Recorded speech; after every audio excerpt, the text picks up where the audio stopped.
What's up, Tom Sox Nation? I'm Nick Grossman. We're back for another edition of Tom Sox Conversations. Now, most of you may not recognize me, but most of you probably recognize my guest today, Michael Wielansky, one of the all-time greats in Tom Sox organization history, even VBL history, 2017 VBL champion and league MVP. Michael, thank you for joining us today. Yeah, thanks for having me. So first, just wanted to start by having you have the chance to give us a little update on your baseball career and what you've been up to for the Tom Sox Nation who haven't necessarily been able to follow you, maybe.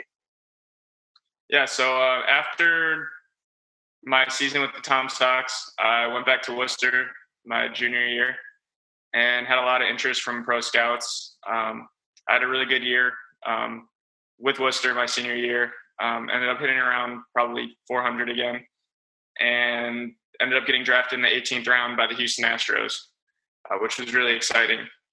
And then my first year I played in short season, which was up in the New York Penn League for the Tri-City Valley Cats.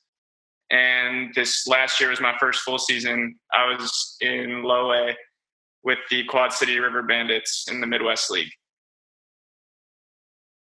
Very cool. So we're going to take you back a couple of years, take a little trip down memory road. Looking back at your summer in Charlottesville, what is one of your fondest memories, or what do you remember the most about that summer? I mean, my biggest memory has to be winning the championship. That was probably one of the coolest memories of my entire baseball career. Having all the fans out there and being able to win it for them was huge for us. So then you mentioned how you went back to Worcester your junior year. You batted over 400. What did you take away from that summer in Charlottesville that you think helped you that season and kind of have that impressive type of batting average? Yeah, I mean, I think going in and competing with a lot of the big D1 talent was huge for me, just as a confidence boost and kind of just knowing that I could hang at pretty much any level. So I think that was big. And honestly, I didn't change too much. I kind of just carried over what I've been doing the past couple of seasons and staying with my approach and my routines that my coaches helped me with all the way through. And it worked out well, and I was successful. So you mentioned it at the start. You did get a little bit of attention following that summer in Charlottesville. Do you think playing in the VBL, and you also mentioned just playing against other top D1 competition, you batted over 400 in the VBL. You have one of the highest averages in league history since 2004. Did that help you gain not only a little bit of confidence, but some national recognition and attention from MLB scouts that you may not have gotten playing in Division III? Yeah, I think it's huge. Playing in the VBL in general, in my opinion, put me on the map. D3 doesn't get a whole lot of recognition from the pro scouts and from that side. So going in and playing in a wood bat league against the bigger name talent it was huge for me. Definitely a big confidence boost going in. And in terms of pro scouts, I know I got to go to 2 pro showcases when I was there. Played in front of all 30 teams, which was super nice. And I think that kind of carried over into the fall when I started getting questionnaires from different pro teams. I probably had about 20, 25 questionnaires, and then some individual scouts came up and gave me workouts in the winter, which was also really nice and kind of got me acclimated to the pro scene, which was definitely a big confidence boost. But I don't think I would have done that without going to the Valley League. So as someone who did make the most of their time in the Valley League and time with the Tom Sox, what advice would you give to other college players who would come to Charlottesville and play for the Sox in the VBL in the future?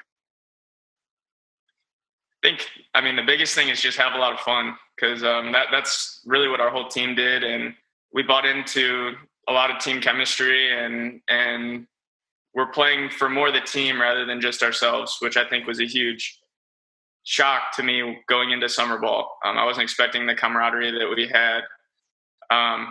I would say get your reps in, have fun, and just enjoy it, because it goes fast. And then we're going to fast forward a couple of years.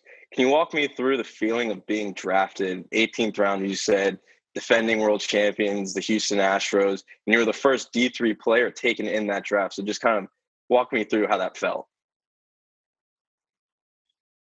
Honestly, it was pretty stressful. I know that that's an interesting answer.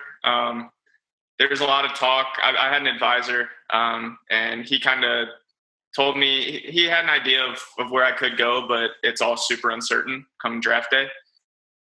So originally I didn't even know that the Astros were interested in me, which was kind of a shock when they came calling.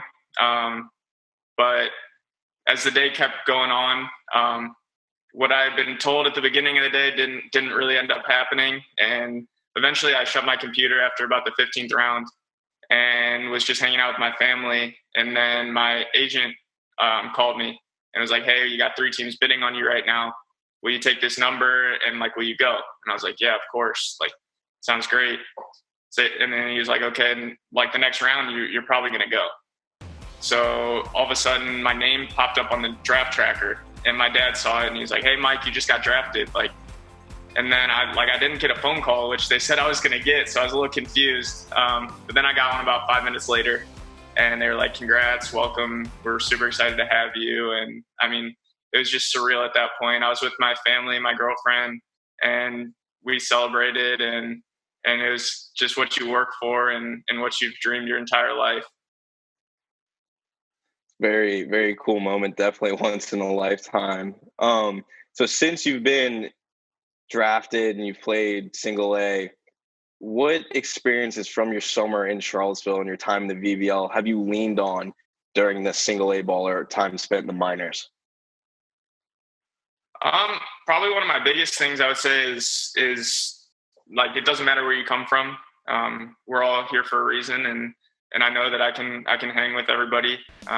They picked me for a reason, and I mean, I proved myself once, so I think it's just kind of sticking with my approach and staying within myself. At this point, it's a faster game, and Charlottesville was a faster game at the time, so I think that making the quick adjustments like I had to do, you're playing every night like we did in Charlottesville.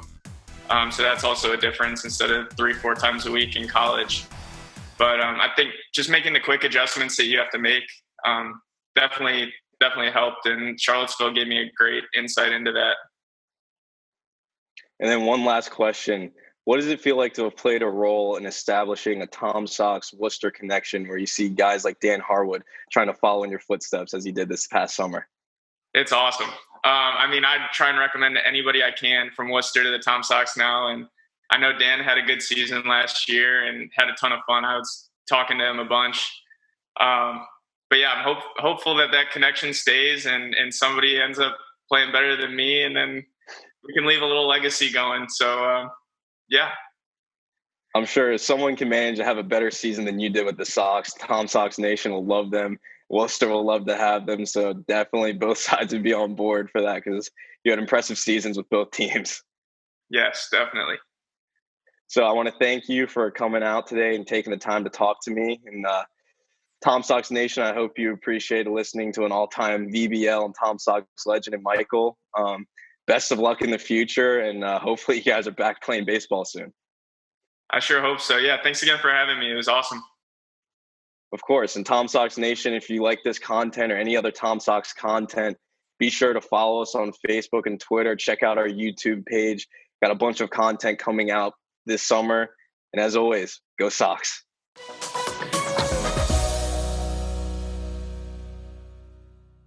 Thanks for checking out this episode of Tom Sox Conversations. If you want more, be sure to check out the Tom Sox social media, as well as the Valley Baseball League YouTube and social media for more great content throughout the 2020 season.